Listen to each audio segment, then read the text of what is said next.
आज पाकिस्तान के यौम आज़ादी के दिन 14 अगस्त है। एफसी की गाड़ी के करीब बताया गया है कि ये धमाका हुआ है। सऊदी अरब पे फिर हमला हो गया है। अब पाकिस्तान डिफिकल्ट पोजीशन में है कि सऊदी अरब पे बार बार हमला होगा तो पाकिस्तान को भी पोजीशन लेनी पड़ेगी, लेकिन हौसी जो हैं वो बाज नहीं आ रहे। वजीर दाखिला के काफिले को निशाना बनाया गया है। 10:30 बजे का वाक़या है। आपको पता है कि बाज़ारों में फिर इस वक्त क्या सूरत हाल होती है जब दिन का वक्त होता है और फिर आज़ादी का जश्न भी जब मनाया जा रहा हो। दूसरी तरफ नाज़रीन, सऊदी अरब को बड़ा झटका लगा है। सऊदी अरब के मिलिट्री कैंप के ऊपर हज़र मौत के अंदर एक बड़ा हमला हुआ है जिसमें 17 सोल्जर्स जो हैं और ऑफिसर इनके मारे जाने की इत्तलात। इस किस्म के जो वाक़यात हैं इसमें ज़ाहिर है कि ज़्यादातर दहशतगर्द तंजीम BLA मुलव्वस होती है। लेकिन बलोच नेताओं ने दुनिया भर के बलोच लोगों से अपील की कि वो पाकिस्तान के स्वतंत्रता दिवस यानी कि 14 अगस्त को ब्लैक डे के तौर पर मनाएं। For many Baloch, Black Day is a reminder of pain that has never truly ended. जिस मकसद के लिए हमने ये मुल्क बनाया था वो मकसद पूरा नहीं हुआ। यानी हमें एक ऐसा मुल्क चाहिए था जहां हम अपने तरीके से रहते, जहां हम आज़ादी का सांस लेते। बलूचिस्तान से लेकर ऑक्यूपाइड जम्मू कश्मीर और हर तरफ खैबर पख्तूनख्वा सिंध मूवमेंट को लेकर भी उसकी आज़ादी को लेकर भी सवाल। बहुत ज़्यादा माली नुकसान हुआ और ये तुरबत मेन रोड पर शहीद फिदा चौक के करीब FC की गाड़ी गुजर रही थी। इसको निशाना बनाया गया है। बारूदी मवाद जो था ये IED ये एक मोटरसाइकिल में नस्ब की गई थी। जय हिंद दोस्तों, very warm welcome to Hindustan special channel. जैसा कि दोस्तों आपने क्लिप में देखा, पाकिस्तान के आजादी दिवस पर पाकिस्तान में एक बड़ा धमाका हुआ है जिसमें कई लोगों के मारे जाने की खबर आ रही है। दरअसल पाकिस्तान 14 अगस्त को अपना स्वतंत्रता दिवस मना रहा है, वहीं बलोचिस्तान इसे ब्लैक डे के रूप में सेलिब्रेट कर रहा है। बलोच नेता मीर यार बलोच ने दुनिया भर के बलोच लोगों से अपील की है कि पाकिस्तान के स्वतंत्रता दिवस यानी 14 अगस्त को ब्लैक डे के तौर पर मनाया जाए। इसी बीच बलोच लिबरेशन आर्मी ने एक ऑपरेशन का फुटेज जारी किया। उसका दावा है कि यह ऑपरेशन 31 जुलाई 2026 को किया गया था, जिसमें पाकिस्तानी सेना के अहम कैंपों और उनसे जुड़ी चौकियों और चेक पॉइंट्स को निशाना बनाया गया था। BLA का कहना है कि यह कार्रवाई क्वेटा कंटेनमेंट से करीब 10 किलोमीटर दूर वाली तंगी और स्पिन क्रेस इलाकों में स्थित सैन्य ठिकानों पर की गई थी।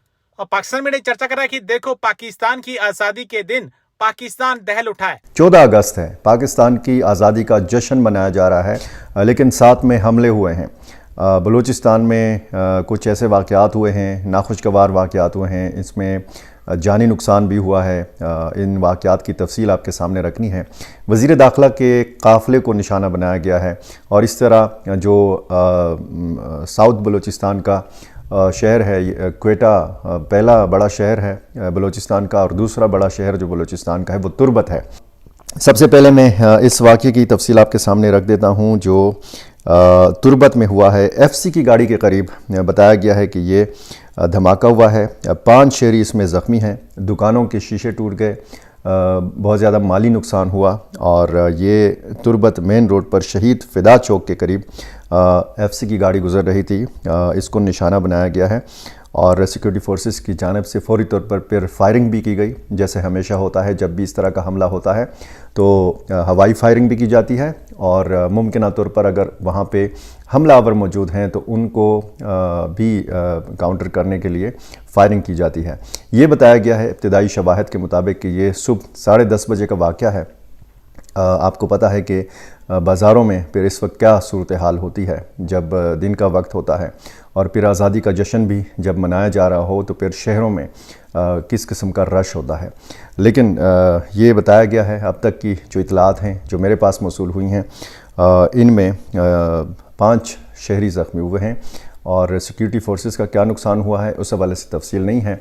और इस सारी सूरत हाल के हवाले से जब मैंने वहाँ पे मालूमात हासिल करने की कोशिश की तो बताया गया कि ये बारूदी मवाद जो था ये IED ये एक मोटरसाइकिल में नस्ब की गई थी और इसी तरीके से इस गाड़ी को या इस काफ़िले को निशाना बनाया गया। ये आमद रफ्त भी ज़ाहिर है कि महदूद हो गई, बाज़ार भी बंद हो गया और इस वाक़ये की ज़िम्मेदारी फ़ौरी तौर पर किसी ने कबूल नहीं की है। लेकिन इस किस्म के जो वाक़यात हैं इसमें ज़ाहिर है कि ज़्यादातर दहशतगर्द तंजीम BLA मुलव्वस होती है, लेकिन कुछ वाक़यात ऐसे भी सामने आए हैं कि उसमें कालादम TTP का और दाइश खुरासान का नाम लिया गया है। लेकिन इस वाक़े के हवाले से जो भी मज़ीद तफसील होगी। दूसरी तरफ नाज़रीन, सऊदी अरब को बड़ा झटका लगा है। सऊदी अरब के मिलिट्री कैंप के ऊपर हज़र मौत के अंदर एक बड़ा हमला हुआ है, जिसमें 17 सोल्जर्स जो हैं और ऑफिसर इनके मारे जाने की इत्तलात हैं, जबकि यमनी हौसियों का एक ड्रोन जो है उसको भी तबाह करने का दावा किया गया है। इस वक्त घुमसान की जंग किन किन एरियाज़ के अंदर मौजूद है, इसकी तमाम तर डिटेल्स आपके साथ हमने शेयर करनी है। नाज़रीन, इस वक्त ईरान का तूती जो है वो बोल रहा है। तमाम आसपास के अरब ममालिक को अंदाज़ा हो चुका है कि ईरान के साथ माहौल ख़राब किए, ईरान के साथ जंग करते हुए वो कोई भी मुस्बत कदम जो है वो खित्ते में नहीं उठा सकते और मामलात उनके लिए दिन ब दिन ख़राब से ख़राब तर होते जाएंगे। इस वक्त नाज़रीन कुछ ताज़ा तरीन इतलात है और अब जो है वो मामलात इनके काफ़ी ज़्यादा ख़राब हो चुके हैं। इसके बाद नाज़रीन हमारे पास जो इतलात आ रही हैं वो ये हैं कि हिफान का जो इलाका है वहाँ पे यमनी जो सऊदी बैक्ड फोर्सेस हैं उनके दरमियान और उसके बाद हिफान और अल हुदैदा और हिफान का जो एरिया है वहाँ पे इस वक्त जो यमनी हौसी हैं वो आगे बढ़ रहे हैं और काफ़ी ज़्यादा जानी नुकसान दोनों तरफ हो रहा है। इस वक्त घुमसान की जंग जारी है। दूसरी तरफ नाज़रीन एक और बड़ा और खौफनाक हमला जो है वो यमनी हौसियों की जानिब से किया गया है और ये हमला नाज़रीन किया गया है इसमें एक डेजर्ट एरिया है इस हज़र मौत के अंदर वहाँ पे, और उसमें नाज़रीन बताया जा रहा है कि तकरीबन 17 जो सऊदी फ़ौजी हैं वो उसमें मारे गए हैं। ये बहुत गैर मामूली ख़बर है नाज़रीन के हज़र मौत के जो डेजर्ट एरिया के अंदर इन्होंने अपने कैंप्स लगाए हुए थे उसके ऊपर ड्रोन अटैक किया गया। दूसरी तरफ ये भी बताया जा रहा है कि एक ड्रोन जो है वो मारब के इलाके के अंदर जो सऊदी बैक्ड जंगजू है उन्होंने तबाह कर दिया है। नाज़रीन इस वक्त दोनों तरफ से हमले जारी हैं।